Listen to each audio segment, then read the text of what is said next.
Hi everybody, it's Honest John. Now, they say you shouldn't kick anybody when they're down, but I can't help thinking that's the best time. So it's been great fun watching conservatives reacting to losing the last election. Their disappointment is palpable and understandable. I get that. I felt the same way when George W. Bush won, especially for the second time. I thought Bush could have lost to a dead man. Unfortunately, John Kerry was alive.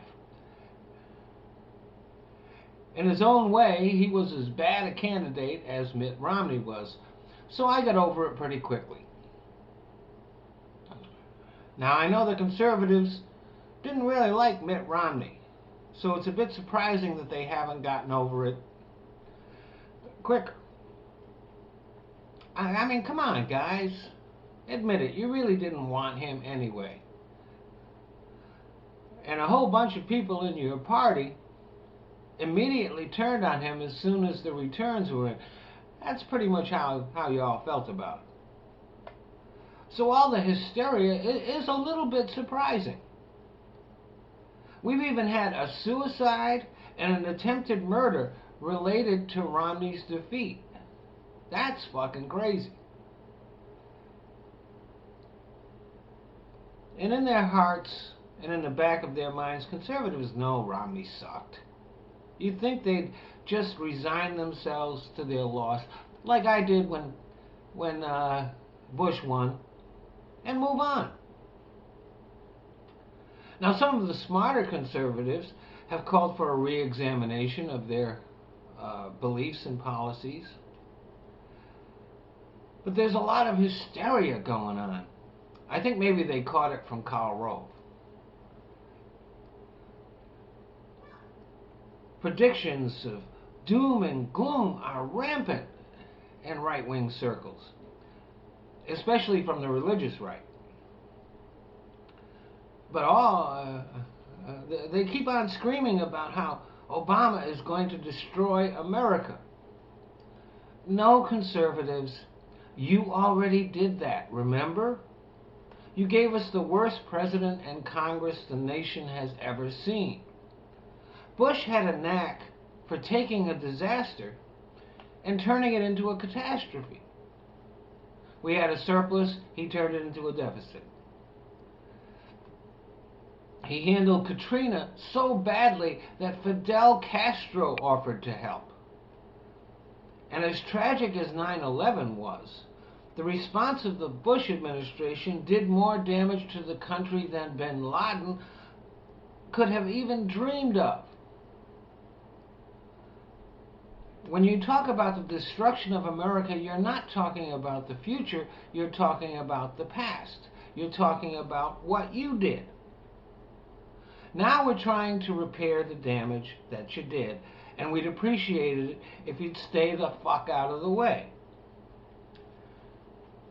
I mean, we'd be a lot better off if the Republicans in the Congress had not tried to obstruct and sabotage the economy for the past 4 years. We'd be a lot better off. So, a lot of us are not exactly terrified when you threaten to leave. Now, secession is not going to happen. Lincoln settled that. And besides, all the states that want to secede are so dependent on the federal government that their economies would immediately collapse, and they'd have to request to be put on the list for foreign aid.